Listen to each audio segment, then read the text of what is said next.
Selamat pagi, nama saya Yuran Zaki Dimarsa, mahasiswa Universitas Pelita Harapan, jurusan Hubungan Internasional kelas regular A. Pada kesempatan kali ini, saya akan menjelaskan salah satu teori kepemimpinan, yaitu Psychodynamic Approach. Psychodynamic Approach merupakan salah satu teori paham kepemimpinan yang menjelaskan bahwa kepemimpinan bukan hanya sebuah struktur semata, tetapi juga dapat dihubungkan dengan perkembangan dari didikan, edukasi, dan pengaruh psikologis dari latar belakang keluarga. Psychodynamic Approach menjelaskan hubungan korelasi tersebut, yaitu antara latar belakang psikologis seseorang yang mempengaruhi cara ia memimpin dan bagaimana ia akan menjadi seorang leader. Berdasarkan teori ini, apabila dikaitkan dengan latar belakang, didikan, dan ajaran keluarga, terdapat dua trait atau gaya kepemimpinan, yaitu yang pertama adalah orang yang autokrasi, di mana ia merupakan pemimpin yang absolut, disiplin, dan tegas, dan merupakan tipe orang pembangkang. Pemimpin yang seperti ini biasanya berasal dari latar belakang keluarga yang sangat otoriter dan disiplin, sehingga didikan ini dapat mempengaruhi ia menjadi pemimpin yang disiplin dan tegas juga. Lalu yang kedua adalah pemimpin yang kurang memiliki value dan kurang disiplin. Berbeda dengan tipe pemimpin pertama yang autokrasi dan absolut, gaya kepemimpinan ini biasanya kurang memiliki visi misi yang lugas dibandingkan gaya kepemimpinan pertama. Orang yang memiliki gaya kepemimpinan ini biasanya berasal dari latar belakang keluarga yang bebas, kurang tegas, dan disiplin dalam mendidik dan pengembangan karakter. Orang tua dari gaya kepemimpinan ini lebih membebaskan anaknya untuk memilih dan belajar dalam pengembangan karakter sendiri. Terdapat beberapa tipe pengikut dari dua gaya kepemimpinan yang barusan saya jelaskan, yaitu yang pertama adalah dependent, di mana pengikut ini sangat segan dengan pemimpinnya dan ia sangat mematuhi pemimpinnya. Pengikut ini merupakan tipe pengikut dari pemimpin dengan gaya kepemimpinan yang pertama, yaitu pemimpin yang autokrasi dan absolut. Lalu yang kedua adalah counter dependent, di mana pengikut ini merupakan tipe pengikut yang membangkang dan kurang bisa mematuhi pemimpinnya.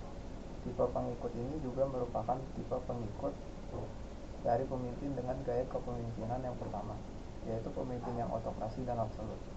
Karena tipe pengikut ini merasa bahwa sang pemimpin terlalu tegas, dan tipe pengikut ini bukan merupakan tipe pengikut yang gampang menurut. Lalu yang ketiga adalah independent, di mana pengikut ini dapat berdiri sendiri dan dapat membantu sang pemimpin dalam hal kepemimpinan. Pengikut ini merupakan tipe pengikut dari pemimpin yang kurang disiplin dengan gaya kepemimpinan yang kedua, yang berasal dari latar belakang keluarga yang kurang tegas. Pengaplikasian dalam kehidupan sehari-hari.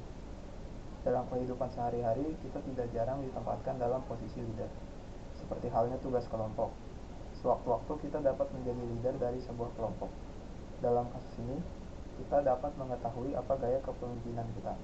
Apabila kita merupakan pemimpin yang disiplin dan tegas, maka bisa saja didikan dalam latar belakang keluarga kita merupakan didikan yang otoriter dan disiplin. Oleh karena itu, kita dapat menjadi pemimpin yang tegas juga. Dan dari gaya kepemimpinan kita ini, kita dapat menghasilkan tiga tipe pengikut yang sudah saya jelaskan tadi. Bagaimana kita dapat memimpin pengikut yang independent, dependent, dan counter-dependent.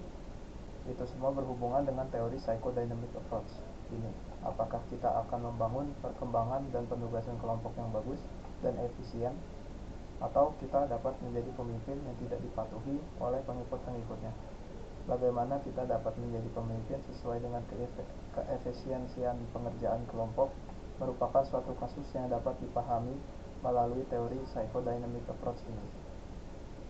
Lalu contoh lainnya adalah jika kita memposisikan diri kita sebagai seorang pengikut. Kita semua merupakan pengikut yang dipimpin oleh tak lain adalah orang tua kita sendiri. Orang tua kita merupakan pemimpin yang dapat mengatur kita. Dalam kasus ini, melalui teori psychodynamic approach, kita dapat mengetahui apakah orang tua kita merupakan tipe pemimpin yang autokrasi atau tipe pemimpin yang membebaskan.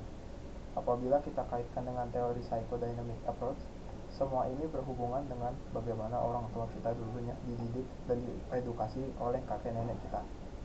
Jika orang tua kita merupakan orang yang tegas dan sangat disiplin, maka kemungkinan pada saat mereka kecil, mereka juga diperlakukan sama oleh orang tua mereka.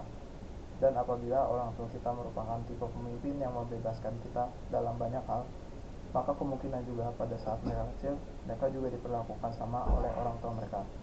Bagaimana kita menjadi sebuah pengikut berdasarkan 3 tipe pengikut yang dijelaskan dalam teori psychodynamic approach juga dipengaruhi oleh gaya kepemimpinan orang tua kita. Apakah kita menjadi pengikut yang dependen, yang menuruti apapun perkataan orang tua kita, atau apakah kita menjadi pengikut yang counter dependent, yang merupakan tipe yang membangkang dari perkataan orang tua, atau kita menjadi independent, di mana kita dibebaskan dalam banyak hal, seperti contohnya dalam pengambilan keputusan, di mana kita juga harus mengerti yang terbaik untuk diri kita sendiri. Jadi, kesimpulannya, teori psychodynamic approach dapat menjelaskan hubungan dari gaya kepemimpinan dan tipe-tipe pengikutnya dengan pengaruh latar belakang keluarga dan pengaruh psikologisnya. Sekian penjelasan dari saya. Mohon maaf apabila ada kesalahan dalam pengucapan kata. Semoga penjelasan ini dapat bermanfaat bagi orang yang mendengarkan. Saya ucapkan terima kasih.